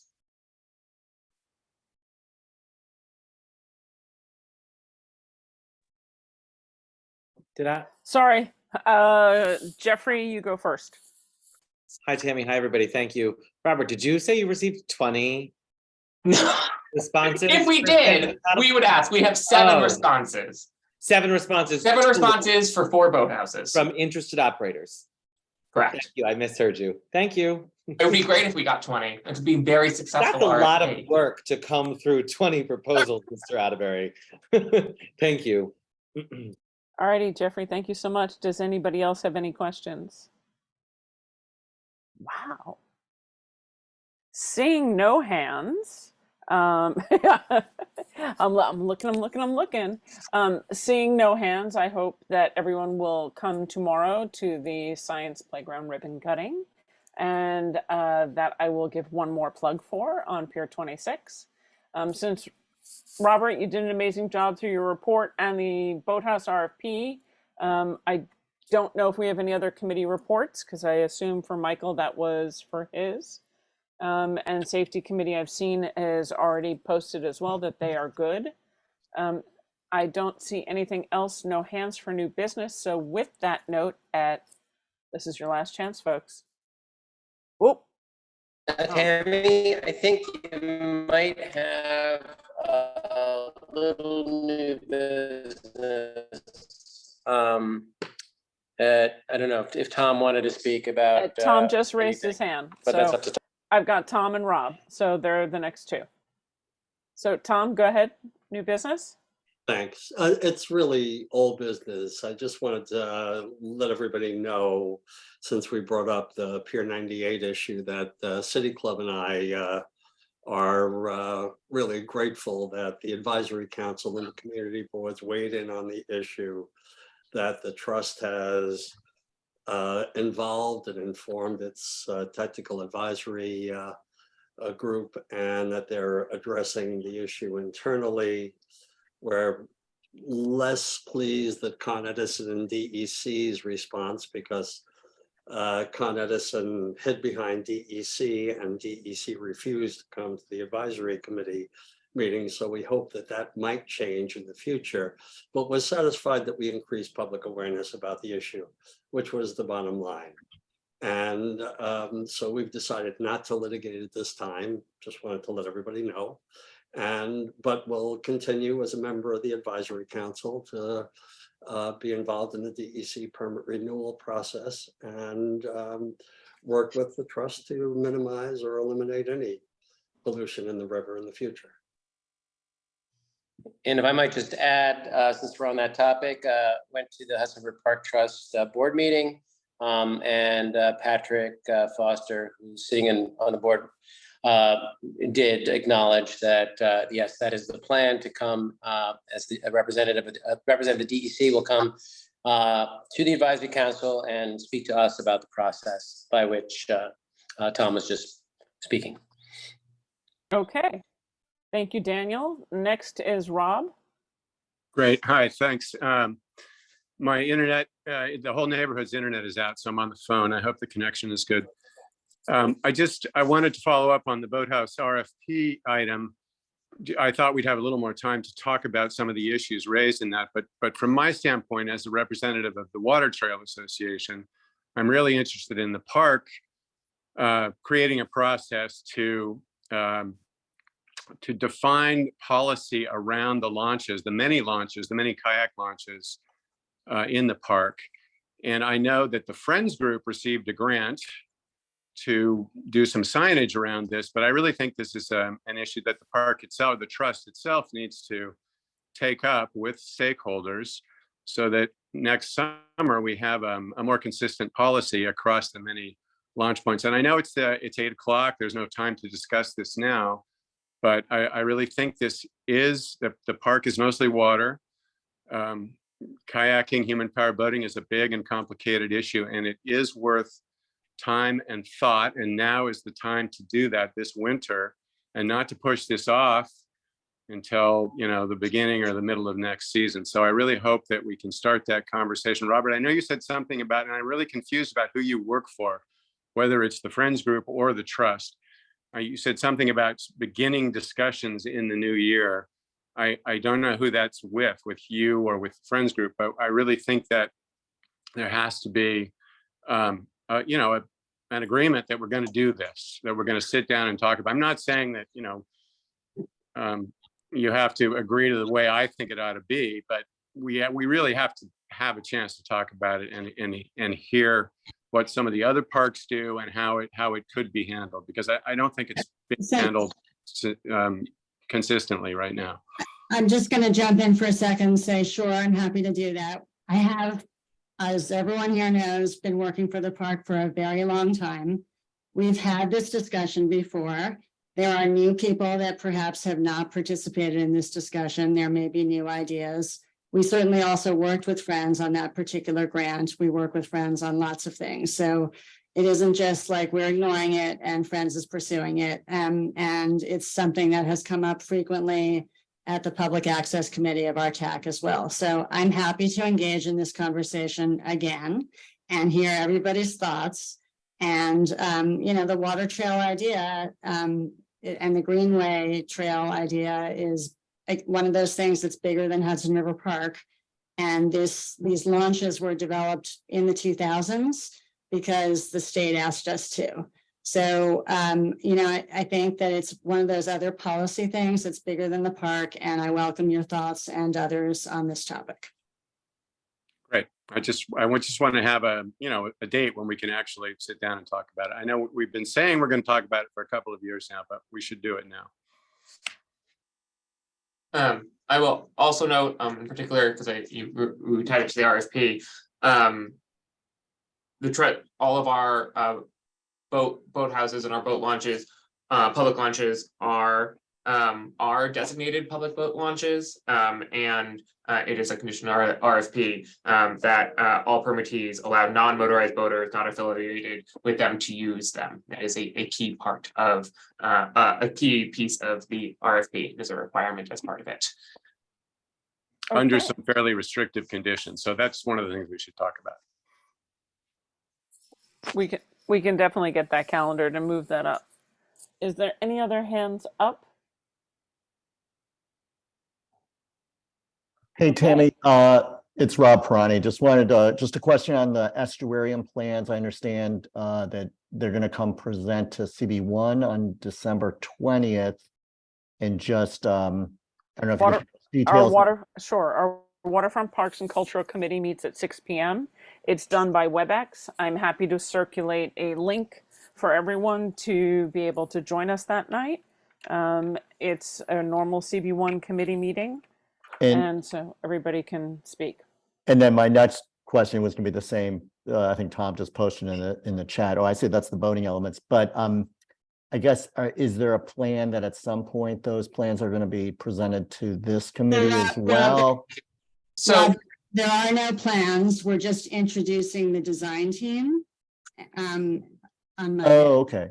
Yeah. So that's just like, I this can is like, promise you there are no plans. Yeah, so this is, And I was that's gonna just chime in like- on this. We are going to CB1. We're gonna introduce our design team. We will kick it off.